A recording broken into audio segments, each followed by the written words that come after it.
2018 کا الیکشن ہے، میں تو وہی کچھ دیکھ رہا ہوں، وہی لوگ آ کے پیچھے دائیں بائیں ہوئے ہیں، کچھ ہونے والا نہیں ہے۔ 70 سال سے جو مشق ہو رہی ہے وہی دوبارہ ہونے والی ہے۔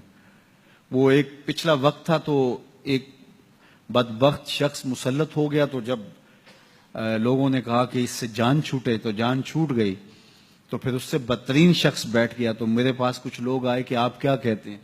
تو میں نے کہا ہم نے پھولوں کی آرزو کی تھی، آنکھوں میں موتیا اتر آیا۔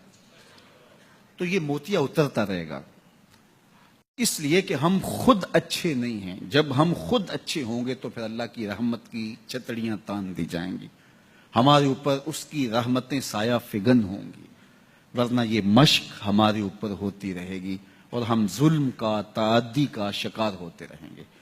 اس لیے ہمیں اپنے آپ پر غور کرنا ہوگا کہ ہم کس جگہ کھڑے ہیں، ہمارے رویے کیا ہیں، ہمارا طرز زندگی کیا ہے، ہمارا انداز معاشرت کیا ہے۔ اور اللہ تعالیٰ جل شانہ کی طرف سے ہمارے اوپر یہ عذاب مسلط ہے کہ بدترین حکمران ہمارے اوپر مسلط ہوتے ہیں، ماتحت خائن ہوں اور تمہاری اولادیں نافرمان ہو، یہ نیچے کا عذاب ہے۔ یہ تمہارے اعمال کی سزا ہے جو تمہیں اس طرح عطا کی جائے گی۔ اور تیسری بات جو ارشاد فرمائی وہ یہ کہ تمہیں تشتت میں مبتلا کر دیا جائے گا، تمہیں تفریق میں مبتلا کر دیا جائے گا، تم باہمی گروہی تقسیم میں مبتلا ہو جاؤ گے، ایک دوسرے کے گلے کاٹو گے، ایک دوسرے کی گردنیں کاٹو گے۔ تو نتیجہ کیا ہوگا کہ سکون، طمانینت، امن جو انسان کی بنیادی ضرورت ہے مفقود ہوگی۔ تم اپنے گھر کے اندر بھی قرار کی زندگی نہیں کاٹ سکو گے، بے چینی اور اضطراب تمہارا مقدر بن جائے گا۔ یہ سزا ہے رب سے دوری کی، یہ سزا ہے جو ہے وہ تمہارے اعمال بد کی۔ جب معاشروں میں، قوموں میں، گھروں میں، افراد میں، اداروں میں ظلم پنپتا ہے تو پھر قوم طمانینت اور سکون اور آرام اور راحت کی زندگی نہیں پا سکتی۔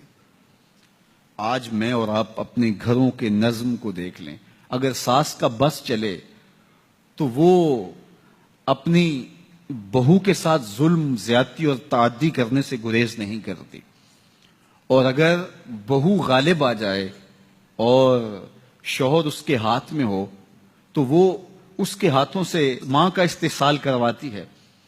اسی طرح آپ آگے پھیلتے چلے جائیے اور دیکھتے چلے جائیں کہ جس کے بس میں جو ہے وہ کرنے سے گریز نہیں کرتا، تو پھر اس کا نتیجہ کیا کہ نیچے سے لے کر اوپر تک ہم اس صورتحال میں جکڑے ہوئے ہیں۔ تو آج اگر ہم اس صورتحال سے نکلنا چاہتے ہیں تو ہمیں سچے دل سے اللہ کے حضور توبہ کرنا ہوگی، اپنے گناہوں سے معافی مانگنا ہوگی، اور ظلم اور جبر نچلی سطح سے لے کے اوپر والی سطح تک اس سے اپنے آپ کو محفوظ کرنا ہوگا اور اپنے دامن کو اس سے بچانا ہوگا۔ جب اپنے دامن کو ظلم سے، جور سے، تعدی سے ہم محفوظ کر لیں گے تو پھر اللہ جل شانہ کی رحمتیں ہمارے اوپر نازل ہوں گی، اور وہ ہمیں وہاں سے دے گا جہاں ہمیں گمان بھی نہیں ہوگا۔ رزق کے دروازے بھی کھولے گا، ہمارے لیے خیر کی راہیں بھی کشادہ کر دے گا، اور برکتوں کے قافلے بھی اترنا شروع ہو جائیں گے، وسائل کے دروازے کھول دیے جائیں گے۔